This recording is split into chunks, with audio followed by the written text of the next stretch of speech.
Thanks for checking out this movie review video. This is for the 2024 release, The Coffee Table.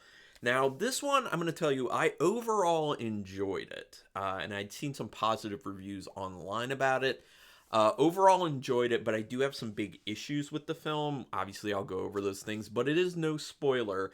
But I do have to say, there's kind of a trigger warning with this. There are a lot of people who apparently really had a hard time making it through the film, and it was too shocking, just too much for them to handle. Just know that it's stuff that's not shown.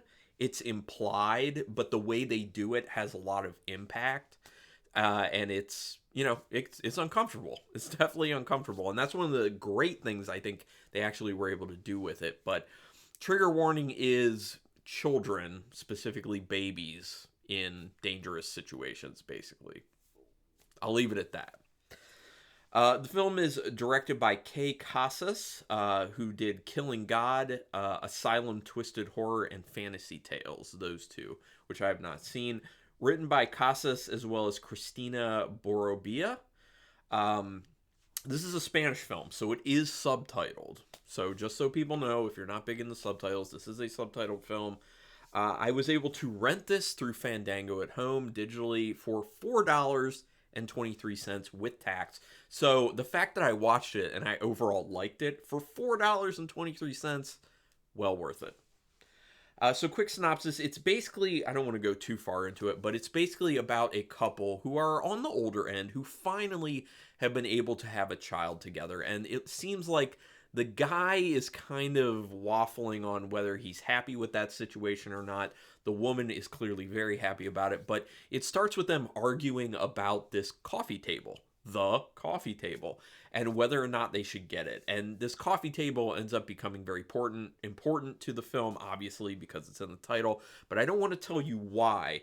But it's a good telling in the beginning that there are tensions between the two of them and there are issues there. And this coffee table just kind of starts to show a little bit of what's something deeper. So I'm going to leave it at that. It is horror, so it gets horror-y.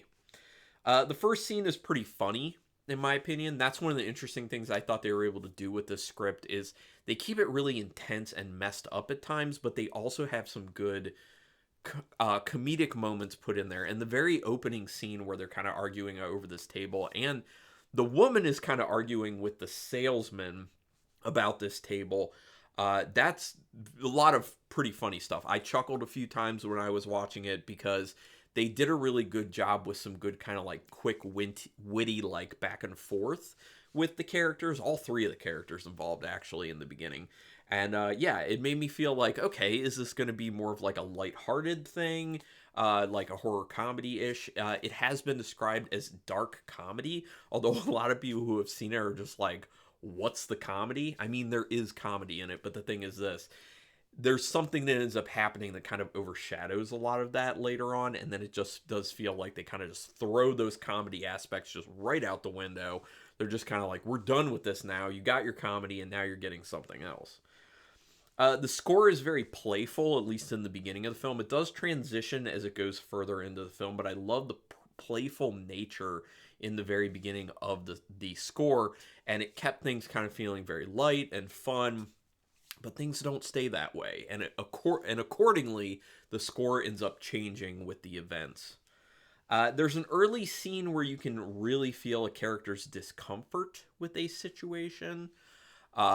That's before like the big stuff really starts going down in the film. It's this kind of like left field-ish situation that this character ends up in, where you're just like, if this did happen, I could see where they'd be very uncomfortable, and they do a really good job of conveying that discomfort. And part of that is how the conversation goes between two characters, and part of it is obviously the performance of the actor who's involved in this conversation, and you're just like, oh. That's a tough one. The combination of how the dialogue is written and the acting makes scenes very engrossing. Sorry, I was missing a word in my notes there. It makes scenes very engrossing. They do such a good job, with how they wrote the dialogue. That's the first big thing.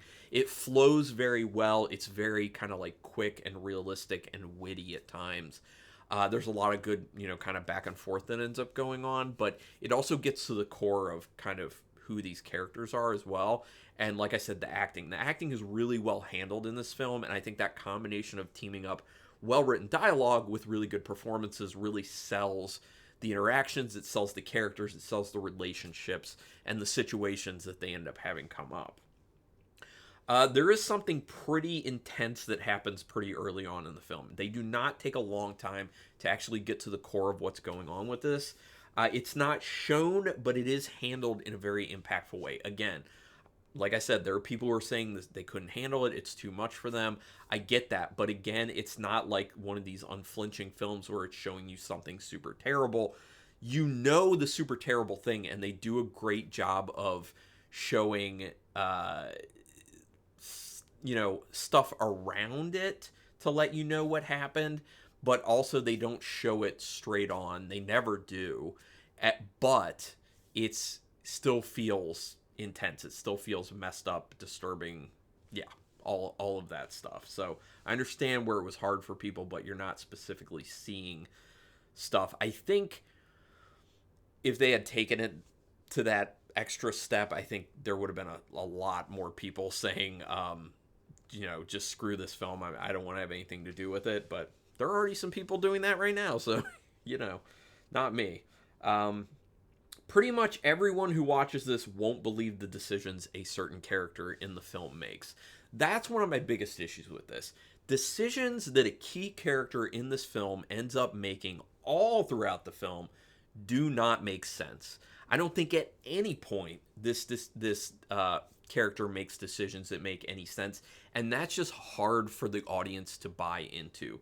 You can at some point and just realize, okay, this person's just going to make the dumbest or the most ill-advised decisions no matter what, and you can kind of just surrender to that and go along with it, and you have to in order to finish out the film, but it's still, it will nag at you. And I think there was a much smarter way that they could have gone about things and not just had it feel more realistic for the decisions this person would probably make, but also add some extra aspects to the story, because it is a very simple story. They have one premise that they get to, and they just keep hammering that one premise, which leads me to one of my other problems is the pacing is not very good. In the beginning, you get things going, it's moving pretty well, it's feeling pretty good, and they create this awesome intensity. It has great atmosphere.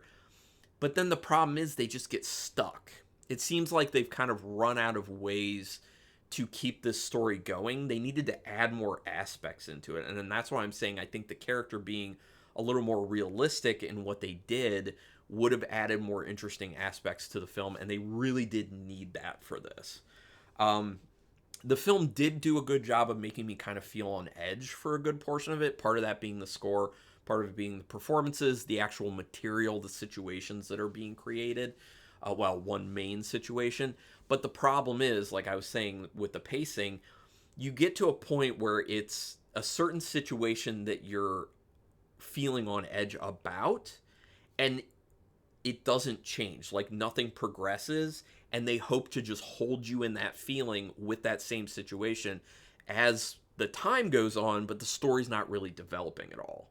So at some point you kind of lose it, and you're just like, okay, I'm actually going from feeling like on edge to just feeling kind of annoyed and kind of starting to get bored with this, honestly. We need to do something else here. We need to throw something in. We need to progress these things. We need to develop here. And it just doesn't happen. Again, severe pacing issues. I do think this could have been cut down by 30 minutes at least. To be honest, I think this is one of those films that would be best done as a short film. I really do. Maybe a half an hour, maybe 45 minutes or so. I mean, there are situations where they could get it to a good hour, but the premise of this is a good premise, and they do a good job with it in certain respects, but it's just they didn't flesh it out enough. There's just not enough to it to make it a feature-length film the way the script's written, honestly. So I did expect the ending to end up going bigger, too. That's another thing that kind of let me down. But all these things said, I did overall enjoy the film. I thought it's worth checking out. I gave it 3 out of 5 stars.